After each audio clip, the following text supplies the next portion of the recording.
on this next episode of Outlook TV, a World AIDS Day fundraiser at Terminal City Club. Government of Canada apologizes to the LGBTQ2 community. 28th Annual Diorama Party, and much, much more. Hello and welcome to Outlook TV. I'm Rebecca Wyman. And I'm Robert Mackay, and you are watching the Queer Magazine news show that brings you the stories that matter the most from coast to coast. We're going to start in Vancouver with the launch of the Ruff calendar. 12 months of men. Sounds good to me. It would. Today we're at the Men of Ruff and Inked Kenny calendar launch, raising funds for the Vancouver Sisters of Perpetual Indulgence. There's lots to see, so let's check it out.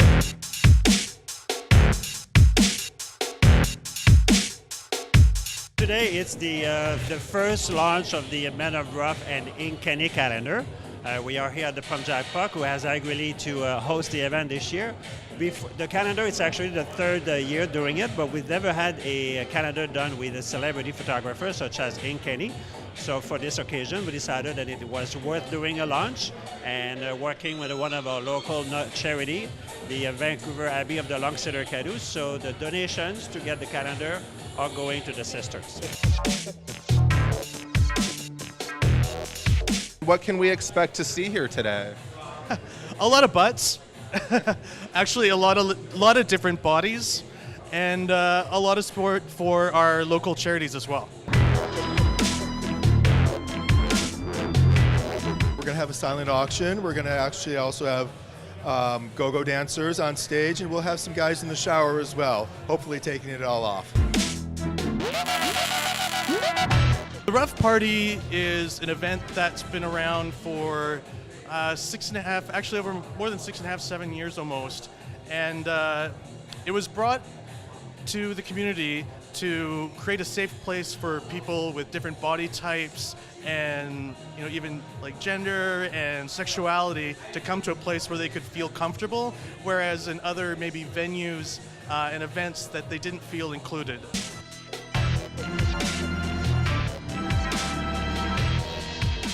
The calendar features the previous winners of the Ruff title, as well as the current Mr. Ruff, Jesse McMaster, and as well as several of our go-go dancers as well.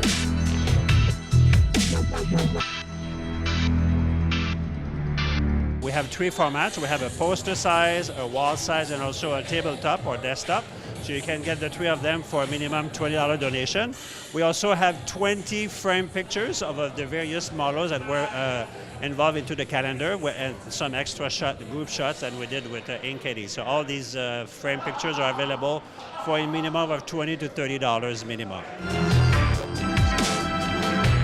This is Boy Spence with Outlook TV, reporting from the Pump Jack Pub in Vancouver. See you next time. In this next segment, Justin Trudeau does the very Canadian thing and takes the stand to make an apology. Now imagine, if you will, being told that the very country you would willingly lay down your life to defend doesn't want you, doesn't accept you, sees you as defective, sees you as a threat to our national security. Not because you can't do the job, or because you lack patriotism or courage.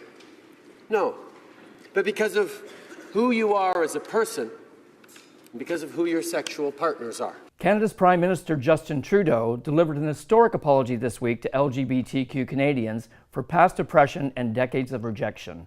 Today we're going to speak to MP Randy Boissonnault, who is Special Advisor to the Prime Minister on LGBTQ2 issues. Good afternoon, MP Boissonnault. How are you doing? I'm very well. How are you? Good, thank you. Thank you for joining us. Can you please tell us about the apology and why it was necessary? I think if you take a look at and listen to the speech, you'll notice that there is a focus appropriately on the discrimination and the wrongs of the past, and the fact that for 40 years the Government of Canada discriminated systematically against LGBTQ2 Canadians, fired people from the Federal Public Service, the Canadian Armed Forces, and the RCMP. And so the Prime Minister apologized categorically to LGBTQ Canadians for discriminating against them, for othering them, for saying that they were somehow betraying their country. All these people wanted to do was serve. The apology also comes with $145 million attached to it. Can you please give us an overview of who will be compensated and how it will be determined who is compensated? There's $110 million in compensation for those Canadians who are part of the Canadian Armed Forces, the RCMP, and the Federal Public Service, who were fired for being lesbian, gay, bisexual. And it's important to note that, and this is why there's money set aside for administration and an administrator to take a look at each of the individual cases. And there's a different range from $5,000 to $15,000, $50,000, and in extreme cases where there was sexual assault, because that did happen. Egregious cases, the maximum amount is $150,000. What we don't know yet, and what will be important to wait to see once the agreement in principle is certified in court and the class can actually open, we have yet to see, how many people we're talking about. Are we talking about 2,000 to 3,000? Are we talking about over 5,000? That is yet to be seen. The other part of the settlement is very important, is $15 million set aside for reconciliation matters. One of the topics of the apology referred to the younger generation. Can you speak to that? Kids are facing their own identity, whether it's gender identity, sexual orientation, or whatever, at all ages. And I can tell you the apology was powerful, and people came out on the Hill on the 28th, because I've seen the emails and people have called me and said, if the Prime Minister says I'm loved and valued, then I'm done hiding. So that's why this kind of leadership matters. It's why apologies matter. It's also why sending the signal over and over and over again that we're all people. I mean, look, I'm the first openly gay MP elected from Alberta in 2015. And so we still have work to do, and at the same time, our society's changing. And for elected officials, for leaders to lean in on that is really important. And with society changing, what can be done so we can see that this never happens again, this type of discrimination? So credit where credit is due. Every party leader stood up and spoke at the apology. That's historic. And so you have a commitment from Parliament to never see this happen again. It was done in the right place by the Prime Minister, and it was very sensitive. And I can tell you the measure for me is that a woman who was seriously wronged, the first military policewoman in Canadian history, Lucy Lapel, who also saluted the Prime Minister during the middle. She stood up and she saluted the Prime Minister towards the end of his remarks. And when I talked to her after, she said, I stood up and saluted the Prime Minister when I felt that my soul was at peace.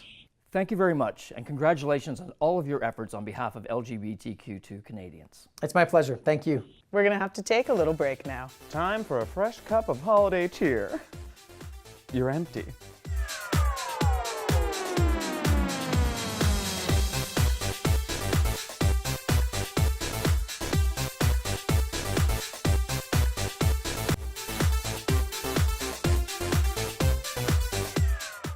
Welcome back. You're watching Outlook TV. In this next segment, we're covering the 28th Diorama Party.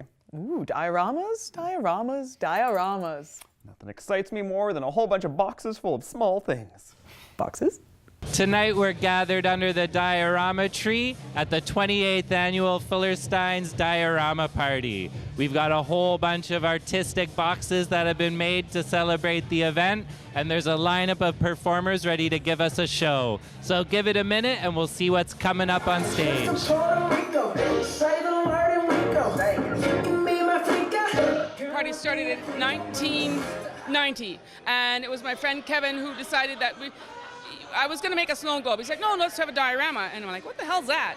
And he explained that to me as a librarian kind of guy, and we went from there, and it started with a box full of, it's very involved and very convoluted, and it was just a thing that we did, and then we decided to build on it, and we built it in the shape of a tree, and we had 4 levels, and 1 level went out to each person who wanted a level, come back on Christmas Day, put it together and light it up, and that's what it's all about.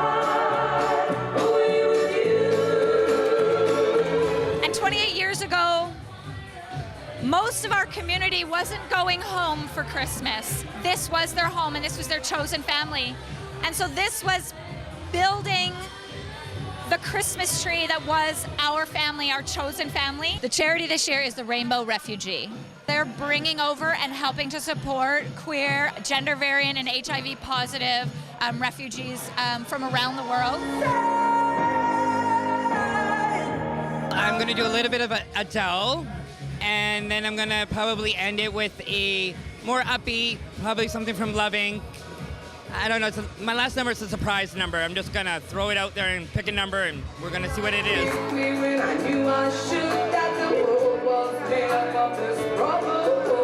My diorama was inspired by my year 2017. Everyone knows that 2016 was kind of pooey, and I was really hoping that 2017 would be better. So I put 69 sort of wishes and thoughts and lessons that I've learned over the last year. What inspired you to do your makeup live on stage for tonight? Well, it's such an artsy sort of creative environment. I thought it might be kind of cool to show up like sort of, hey, how you doing? And then end up all, ooh, my. But like a melted G.I. Joe, I'm sticking to my guns. I am going to be singing a song, a cabaret song that I performed a couple times, written by my friend Daniel Mate, and it's a wicked cabaret song about unrequited love. It was a fun night and an amazing show. I'm Derek, reporting for OutlookTV at the 28th Annual Fullerstein's Diorama Party here in Vancouver at the Junction. Have a good night. Next, let's take a look at the controversy that's brewing about the SOGI 123 initiative by the Ministry of Education out in Abbotsford.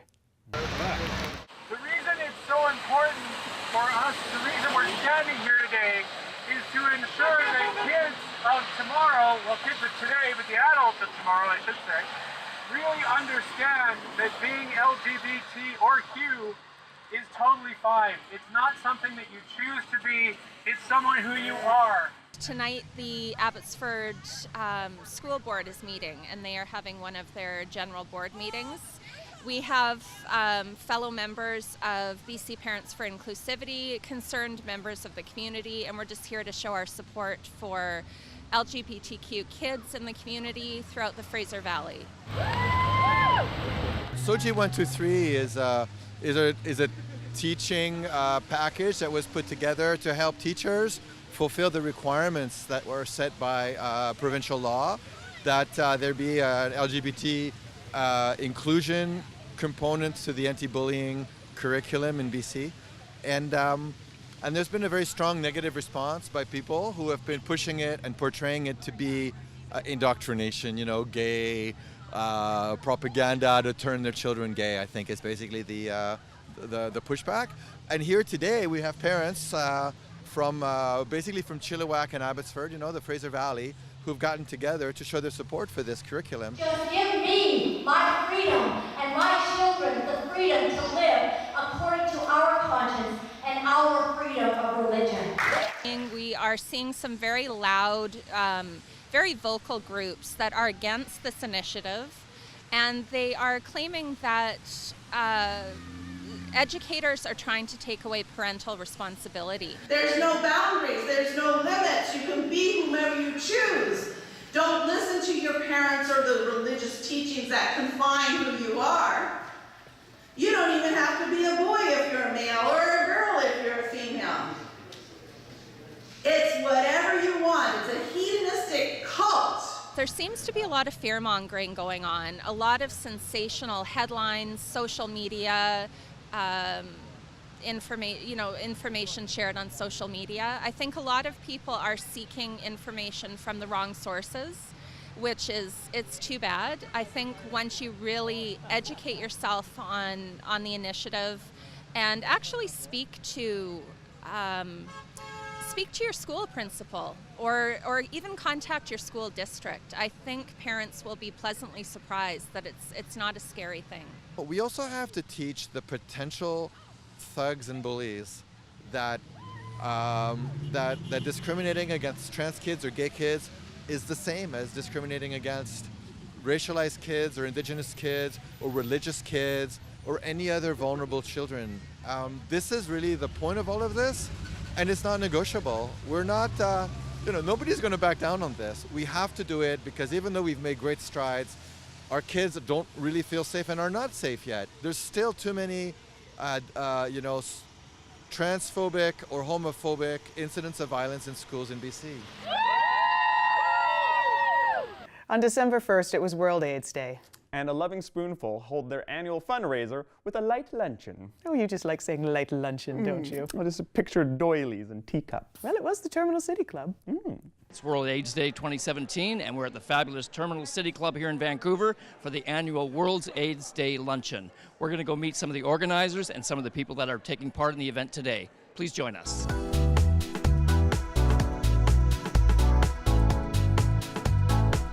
Today is December 1st, and we're holding our annual World AIDS Day luncheon in support of A Loving Spoonful, and we're hoping to raise lots of funds to support the programs that we run.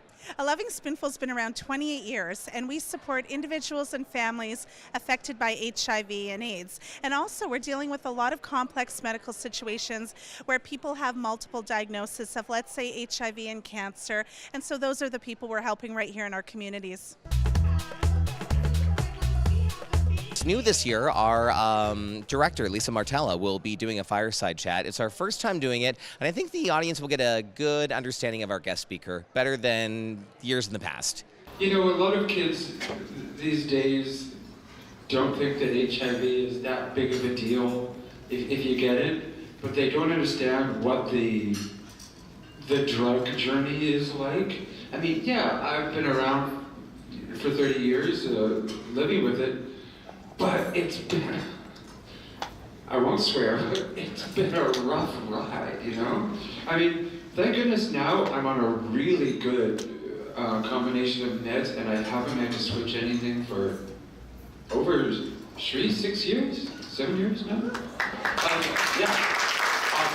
We are awarding a special honorary director award today to David McCann. So we're really excited. David has contributed so much to the community as well as A Loving Spoonful. He's so deserving, and we're so proud to be able to award that to him today. I lost countless friends.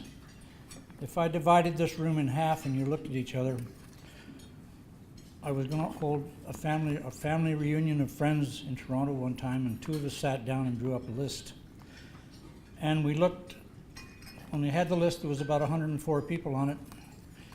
And we casually walked by the Church Street Community Center and decided that maybe we could whittle the list down a little by looking at the AIDS Memorial behind it. And of the 104 names on our list, 98 were on that memorial, and 2 were on the Vancouver Memorial. We never had that reunion.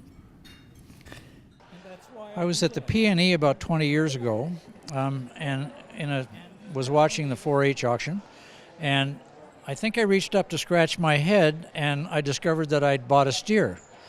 So I called Easter on the phone, who was the managing director of that, and I said, "Would you like a steer?" And she said, "Are you drunk?" And then she said yes, and that was the start of me buying. I think that year I bought 7 steers and a couple of lambs and a couple of pigs, and I've been doing it annually ever since, and a whole bunch of other stuff for A Loving Spoonful, and I guess they decided they'd reward me for all that. A Loving Spoonful only receives about 20% government funding, so 80% we've got to raise on our own. So events like this are critical to make sure we raise the funds needed to help our community.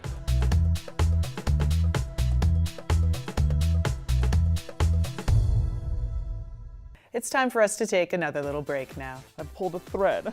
Help me. Which one? I can't even see it. Go back.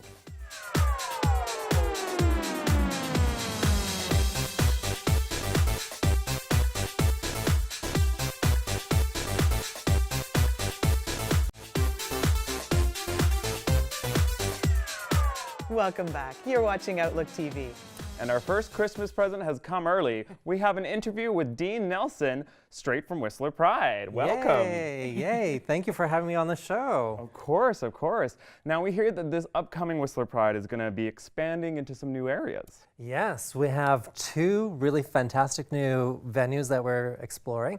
One is on Tuesday night. It's Sip and Dip at the Scandinav Spa. So we're taking over one of the most luxurious spas in Whistler for the night for a 2-hour event there. And so we'll have some amazing times out at the Scandinave. And then the second venue is we're doing a mix and mingle hosted with TD at the O'Dane Art Museum. And it's such a beautiful space. It's the new crown jewel of Whistler.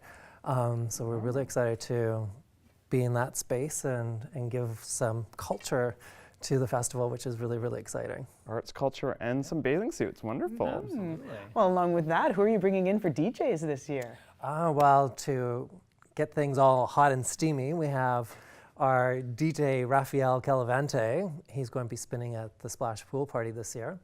And then Friday night, we have DJ GSP from Greece. He's just hot off the Taipei circuit right now, and he's really going to make it very feverish or ferocious on Friday night, which is very, very exciting. And then we're bringing back the Cube guys from Italy for Snowball 26, so we're really, really excited about that.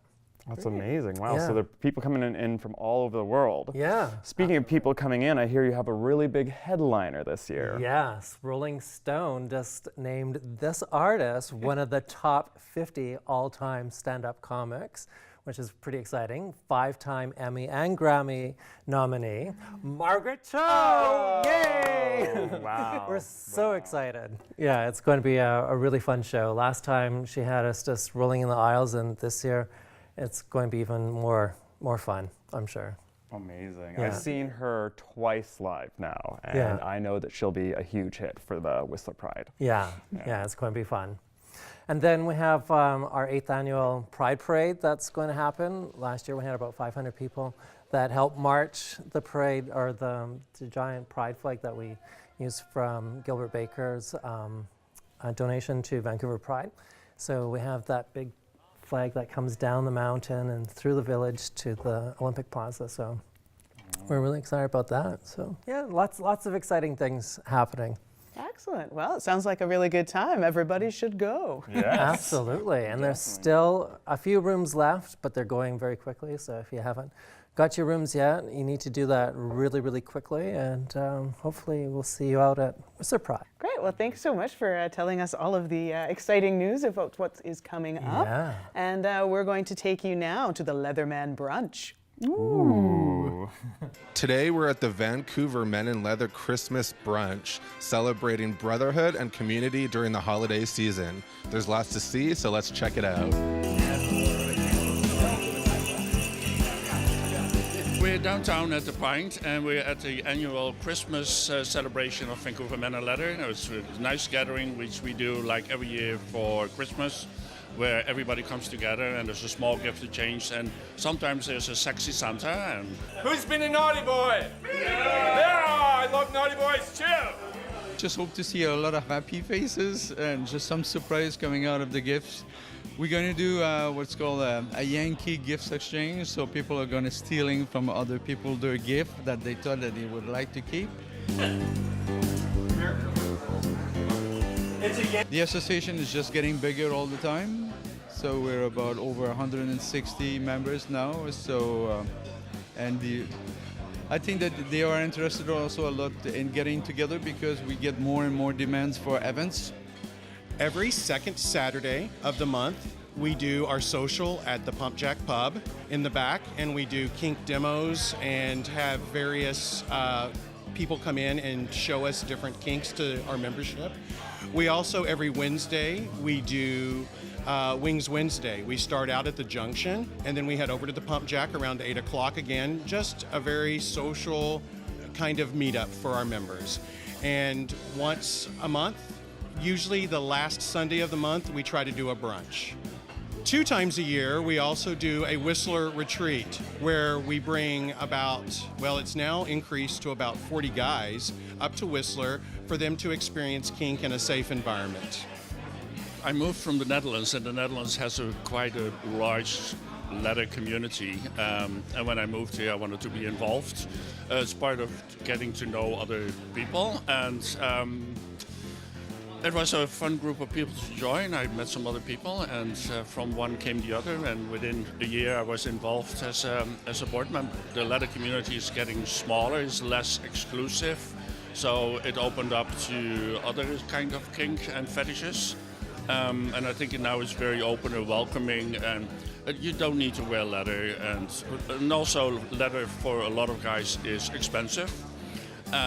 So you start very simple with a harness or suspenders, and then from there you just roll into other stuff. And it's open up to guys in rubber and fetish and other kinds of fetish, and puppies. Recently added. This is Boy Spence with Outlook TV reporting from the Pint in Vancouver. See you next time. Unfortunately, that is all the time we have for this episode of Outlook TV, but we'll be back.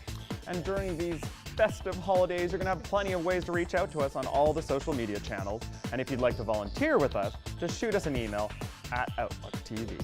Oh, do it. Yeah. You're going to send a letter Santa, send one to us. Thanks so much for joining us. I'm Rebecca Wyman. And I'm Robert Mackay. Stay fabulous, Canada.